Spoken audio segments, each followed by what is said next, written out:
Hello and welcome back to the Employment Hour. I'm your host, Paul Kutylo, and I'm here with Jeff Williams, who's been a co-host with me several times, and very delightfully so, Jeff. You great questions and great insights. Welcome again.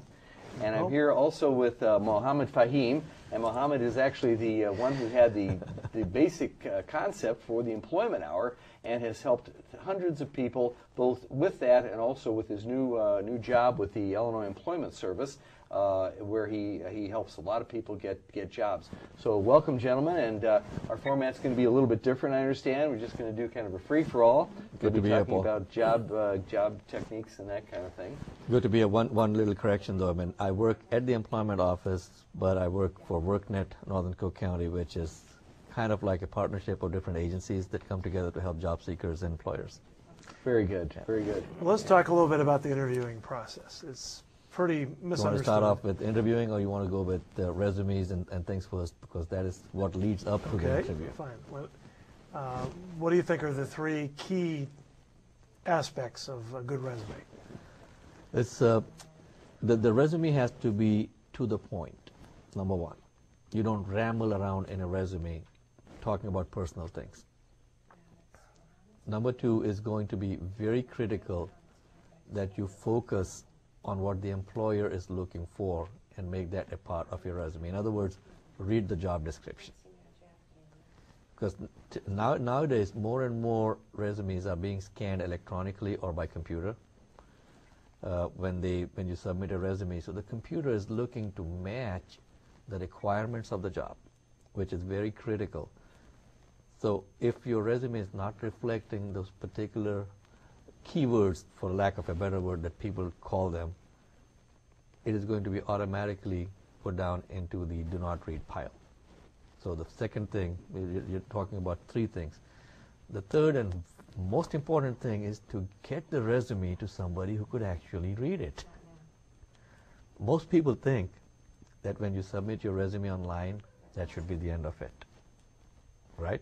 Well, that's the common misconception. Common misconception, I think. Okay, or if you fax your resume or if you email your resume and say, hey, I emailed 600 resumes. How come I didn't get a single response? The most important thing is do it and just inundate the employer with your resumes. If you are asked to fax it, you fax it. You mail out a copy of the resume.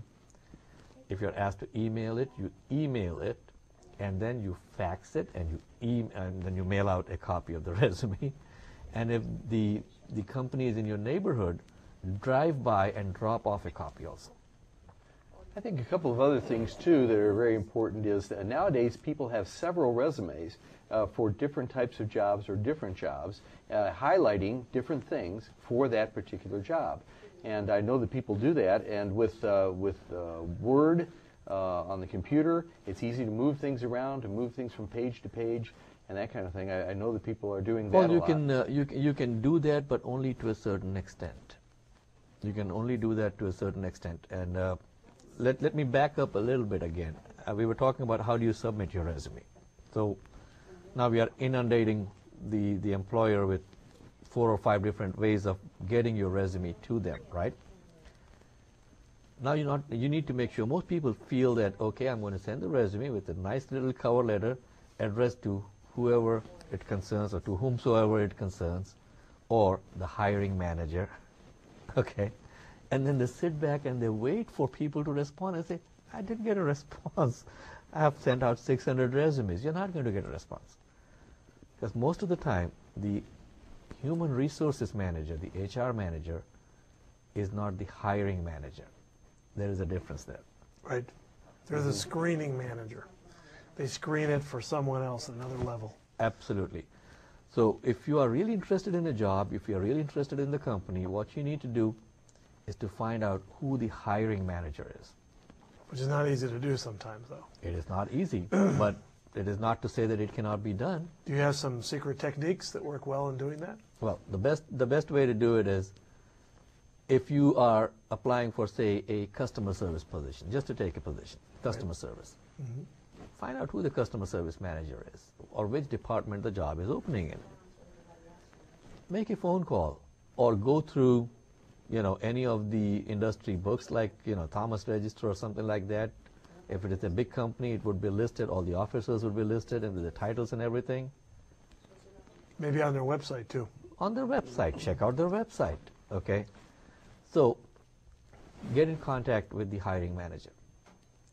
Now, most of the time there will be a gatekeeper there, okay? The receptionist or, the executive assistant. Why do you need to speak to him or her, sir? Okay? Make up some excuse. Say, hey, I just need to talk to them about, whatever the product is. And usually you'll get through. Now, another way to get through to senior management is before the office opens, because most of the senior managers do not clock in at 8 o'clock. They want to come in a little bit early to catch up on things before the actual public starts coming in and actual, business of the day starts. And sometimes they stay late also.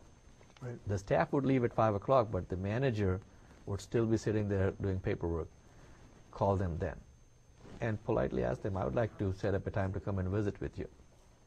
Now, when you send out your resume to the hiring manager, and you have already sent it out to the human resource people, the hiring manager would look at your resume and say, this sounds interesting.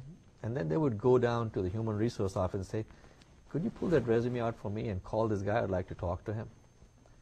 You will get a heck of a better response doing that.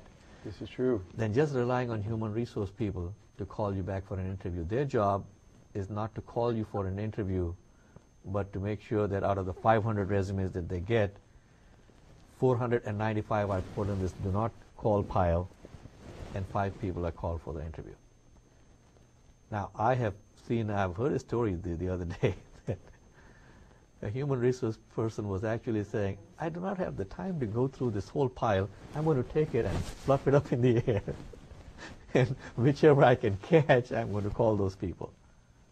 I don't know how far it is true, but there is a chance. So no matter how good or how well your resume is written, you have to make sure that that resume gets to that person that it is addressed to. Right. So very, very critical. Well, I think it's almost coming to a point where you may, say you send out 30 resumes, you may have to customize each one of them to the job opening. And that's so much easier to do today because of the internet. I was reading not long ago in Business Week that over 35% of corporate hires are done through people who respond through the company's website. You have a very, very, very good point there. According to the latest research that I have been reading, as of 2005, end of 2005, 21% of the hiring that was done through company websites. 19% was done through personal referrals. So between these two factors, 40%. You're looking at over 40%, close to 50% now. As of now, because more and more companies are going. If you go to a job fair, I was at a job fair recently at the McCormick Place. I saw some companies not taking resumes at all, but handing out back scratchers or pens or something with their web address on that, and saying, "Please go to our website to apply for a job." Okay, we're going to have to roll down to a break here in just a minute. We'll come back with some more techniques on how to find a job and kinds of things to do to help you get that interview and help you get that job. We'll be right back.